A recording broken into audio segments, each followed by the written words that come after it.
मुझे तो ये खुद सरकार का एक हथकंडा लगता है कि पीएफआई को इतना हाईलाइट करो और उसमें कि वो पोलराइजेशन, हमारा वोट जो है हमारी तरफ मज़ीद हो।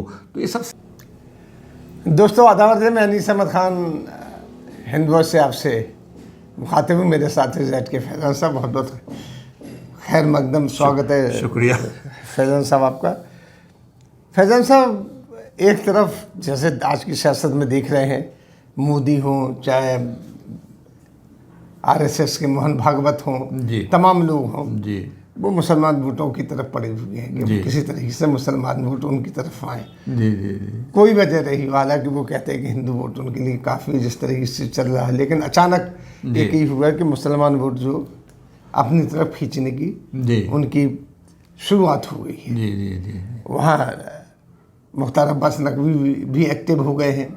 जी जी कुछ भी कहिए, वो तो हैं तो बीजेपी के ही। हाँ, इन सब चीज़ों के उसमें बीच में एक आता है पीएफआई, जी पीपल्स फ्रंट ऑफ इंडिया, जो भी नाम है इसका। जी जी जी तो उसके ऊपर रेट डालना शुरू की, जी जो कि जिसका दबदबा ज़्यादातर साउथ में ही की तरफ था, इस तरफ नॉर्थ की तरफ बहुत कम था। तो ये पॉलिसी मुझे समझ में नहीं आ रही, क्योंकि इससे मुसलमान वोटर से छिटकेगा कि जुड़ेगा। जी जी जी जी जी वो अल्लामा इकबाल ने कहा ना कि इस खेल में तायुन मरातिब हैं ज़रूरी, शातिर के नायत से तू फ़र्जी में प्यादा, और बेचारा प्यादा तो है एक मोहरे नाचीर, फ़र्जी से भी पोशीदा है शातिर का इरादा। तो सियासत तो इस तरह से चलती है। देखिए, ये जो पीएफआई के ख़िलाफ़ पूरे मुल्क में ये जो रेड का सिलसिला अभी शुरू हुआ, बहुत सारे मतलब कोई पूरे मुल्क का शायद ही कोई हिस्सा बचा हो। महाराष्ट्र भी है, गुजरात भी है, केरल भी है, यूपी भी है, असम भी है।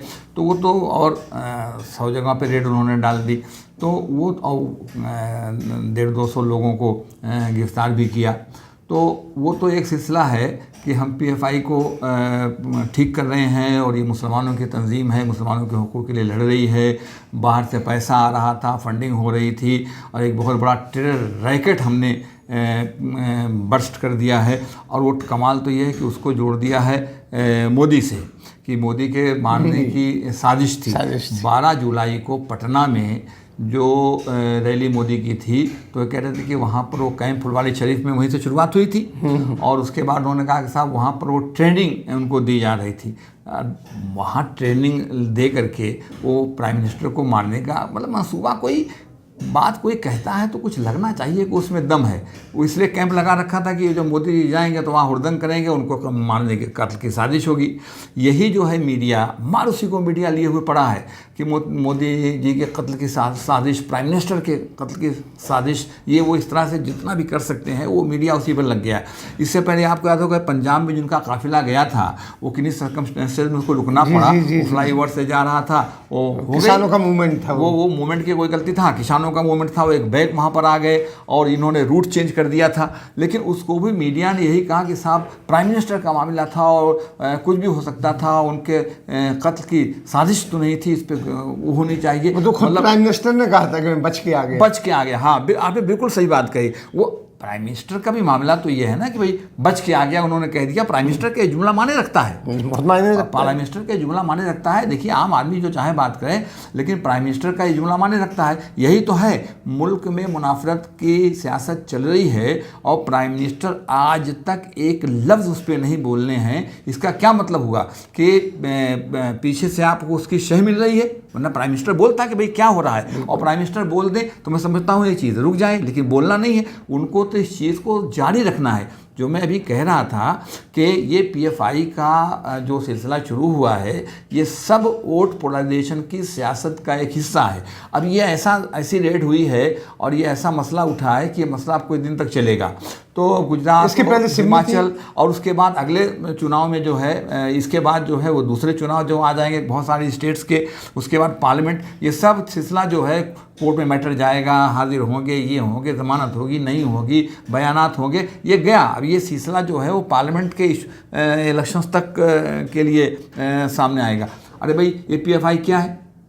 मैं खुद अपनी बात करता हूँ, मैं तो सोशल एक्टिविस्ट हूँ, इसी तमाम चीज़ों में रहता हूँ। और मैं आपसे भी सवाल करता हूँ ईमानदारी से, अगर अपने दिल में पूछेगा, मैं ऊपर से आपको नहीं पूछना चाहता कि पीएफआई को जो है वो कितने लोग हिंदुस्तान में जानते थे, कौन जानता था? अभी 4-5 साल से पीएफआई थोड़ा मोड़ा आई है, इधर आपने उसको और हाईलाइट कर दिया। तो मुझे तो ऐसा लगता है कि ये जब से ये सरकार आई है, इसने खुद पीएफआई को मौका दिया है हाईलाइट करने का। मुझे कौन जानता था तेरी दोस्ती से पहले, तो ये जब आ गए हैं तो ये हाईलाइट कर रहे हैं। ये तमाम उन चीज़ों को हाईलाइट करते हैं जिससे कम्युनलिज्म बढ़े और हेट्रेड फैले मज़हब की बुनियाद पर, और हिंदू वोट पोलाइज हो। अच्छा, दूसरी बात जो आप कह रहे थे, इनको मुसलमानों के वोटों की कोई ज़रूरत नहीं है, ये बात सही है। बिना मुसलमानों के वोट के वो आए हैं, इसमें कोई दो राय नहीं है। लेकिन दुनिया में सियासत करने के लिए मुल्क जो है उसको इस बात का, इस जो सरकारें होती हैं उनको इस बात की ज़रूरत महसूस होती है कि मुस्लिम फेसेस रखे जाएं और सामने लाए जाएं। वो दो, एक अभी नाम एक साबिक वज़ीर का लिया आपने, ये और एक साबिक वज़ीर बिहार के भी थे, पहले यहाँ थे। ये दोनों लोग जो हैं वहाँ मुखौटा थे, बाद में कई और मुखौटे लाए गए।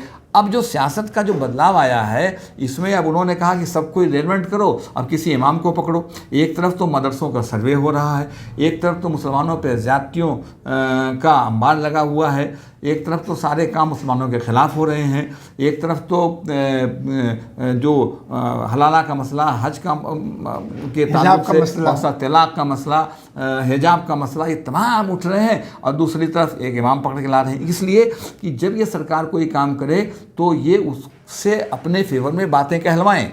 मैं समझता हूँ ये बात आया है, लोग जानते हैं जो दिल्ली में हैं, जो सियासत के करीब हैं, कि जिस इमाम से इनकी मुलाकात हुई उनके इजराइल के दौरे हो चुके हैं, जहाँ तक मेरी जानकारी है। और बीजेपी जो है, आरएसएस जो है, उसका इजराइल से कितना गहरा ताल्लुक़ है, इसको सरकार को तो छोड़ दिए, सरकार तो उन्हीं के इसलिए है। तो ये जो इजराइल बीच में है और इनके यहाँ आपके भी दौरे लग रहे हैं और आप भी वहाँ जा रहे हैं, तो उससे उसके यहाँ गए तो अब बड़े बड़े जो इतने टॉप मोस्ट ब्यूरोक्रेट्स तमाम दूसरे लोग हैं, वो टाइम मांगे तो टाइम न मिले। और मालूम हुआ कि मौलाना अरशद मदनी खुद उनके दफ्तर में जाके मिल रहे हैं, इनके पास वो खुद मिलने के लिए गए।